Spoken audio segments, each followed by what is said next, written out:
अस्सलाम वालेकुम स्टूडेंट्स। आज हम देखने जा रहे हैं एडवांस्ड अकाउंटिंग के टॉपिक्स। इसमें 2-3 चीज़ें हम डिस्कस करेंगे, जिसमें एक हमारा सिलेबस भी होगा। लेकिन सिलेबस और चैप्टर से पहले हमें ये पता होना चाहिए कि हम बुक कौन सी फ़ॉलो करेंगे। तो बेसिकली दो राइटर की बुक्स हैं जो कि फ़ॉलो की जाती हैं। एक सुहेल अफजल हैं और दूसरे M.A. गनी है। आप इनमें से जो मर्ज़ी चाहें बुक यूज़ कर सकते हैं पेपर के लिए, लेकिन पेपर में जो क्वेश्चन आते हैं वो सुहेल अफजल की बुक में से भी आते हैं और M.A. गनी के भी बुक में से भी आते हैं, और जो पेपर सेटर होता है वो ख़ुद से भी क्वेश्चन दे सकता है। लिहाजा आप कोई सी भी बुक उठा लें, कोई इशू नहीं है। बेसिकली आपने कॉन्सेप्ट्स को देखना है। आपके कॉन्सेप्ट सेम है दोनों बुक्स के अंदर, लेकिन ज़्यादातर कॉलेजेस में जो बुक करवाई जाती है वो सुहेल अफजल की बुक है और हम भी इसी बुक को फॉलो करेंगे। तो हमारी आइंदा आने वाली जो वीडियो की सीरीज़ होंगी वो सुहेल अफजल की बुक को ही फॉलो कर रही होंगी। तो आइए अब हम चलते हैं सिलेबस की तरफ। तो syllabus paper point of view से आप देखेंगे कि हमारा पेपर पॉइंट ऑफ व्यू से क्या क्या चैप्टर्स ऐसे हैं जो हमने प्रिपेयर करने हैं और कौन कौन से टॉपिक ऐसे हैं जो हमने डिटेल से प्रिपेयर करने होंगे। तो अकाउंट बेसिक आपने देखना यह है कि आपके अकाउंटिंग के कंसेप्ट क्लियर हों, जो रूल्स आप अप्लाई कर रहे हैं वो आपको अच्छे से आते हों और आपको एंट्रीज पास करना आती हों।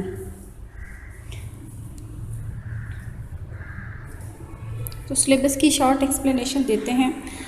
जो आपके पास सेट 1 है चैप्टर्स का वो कुछ यूँ है। सबसे पहले हमारे पास चैप्टर नंबर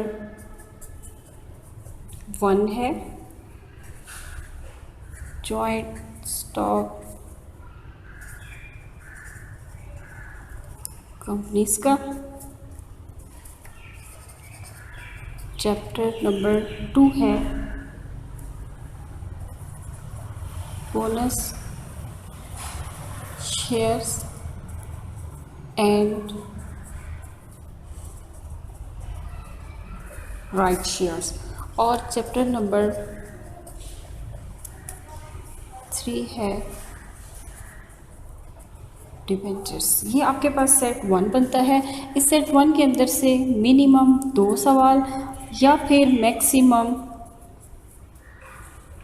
मिनिमम 1 क्वेश्चन या फिर मैक्सिमम 2 क्वेश्चन वो पेपर के अंदर आपसे पूछ सकता है इस सेट के अंदर। अच्छा, तो सेट नंबर 2 है हमारे पास।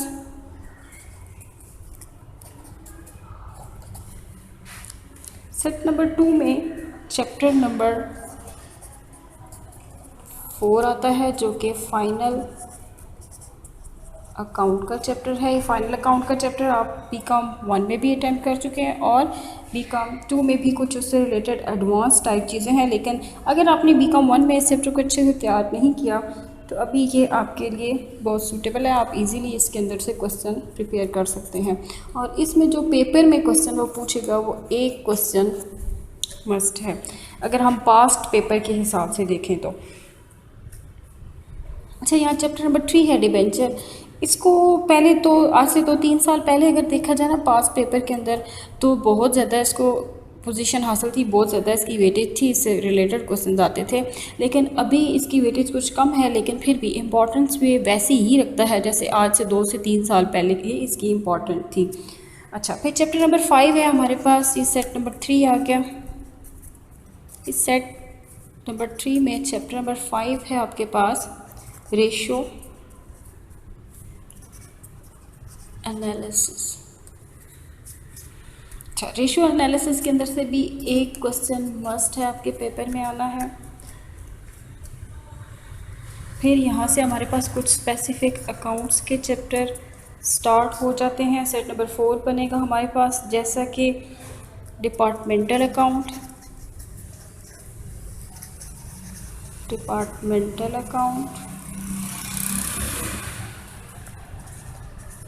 चैप्टर नंबर 7 है branch account,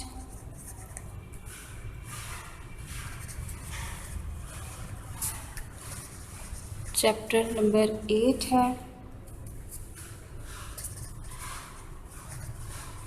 consignment account. Chapter number 9 है कॉन्ट्रैक्ट अकाउंट और चैप्टर नंबर 10 है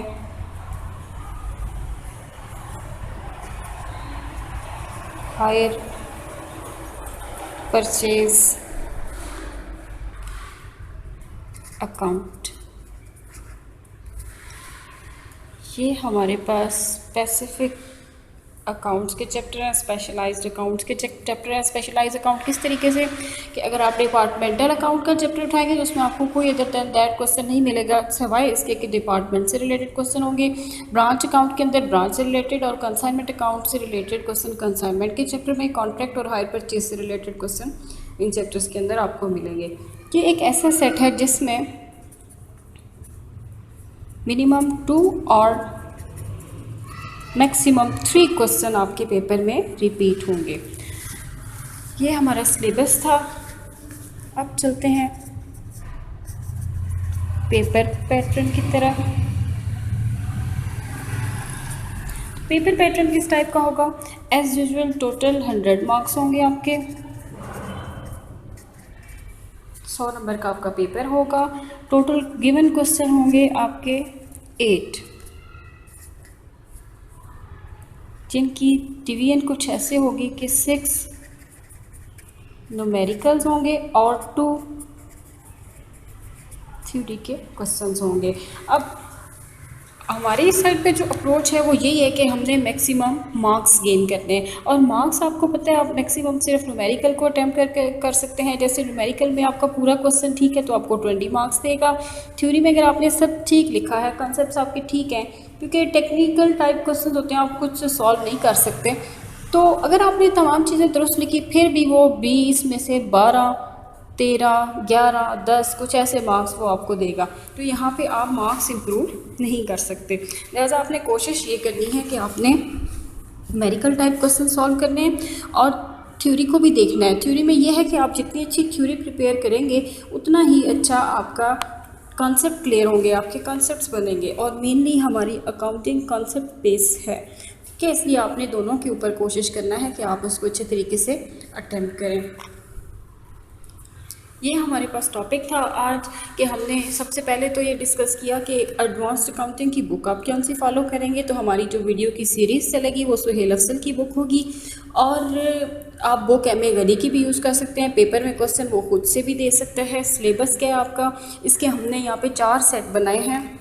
इन 4 सेट्स के अंदर पहला चैप्टर, दूसरा और तीसरा एक सेट में आता है, जिसपे मिनिमम 1 सवाल और मैक्सिमम 2 सवाल वो पूछ सकता है। सेट 2 के अंदर चैप्टर 4 है फाइनल अकाउंट का, फिर चैप्टर 5 है रेशियो एनालिसिस का। दोनों में से एक क्वेश्चन वो पूछेगा। सेट 4 के अंदर स्पेशलाइज्ड अकाउंट्स हैं जो कि 6, 7, 8, 9, 10 चैप्टर को बेस कर रहे हैं। पेपर पैटर्न हमने देखा है, टोटल 8 क्वेश्चन होंगे जिसमें से आपने 5 क्वेश्चंस सॉल्व करने होंगे। हर क्वेश्चन 20 नंबर का होगा। 6 न्यूमेरिकल गिवन होंगे और 2 थ्योरी के होंगे। इसमें से आपने 5 क्वेश्चन सॉल्व करने होंगे। तो ये था हमारा आज का टॉपिक। उम्मीद है आपको इससे रिलेटेड कॉन्सेप्ट्स क्लियर होंगे, लेकिन फिर भी अगर आपको इससे रिलेटेड कोई इशू है तो आप कमेंट सेक्शन में कमेंट पास करके मेरे से पूछ सकते हैं। इंशाल्लाह नेक्स्ट वीडियो में हाज़िर होंगे। तब तक अल्लाह हाफिज़।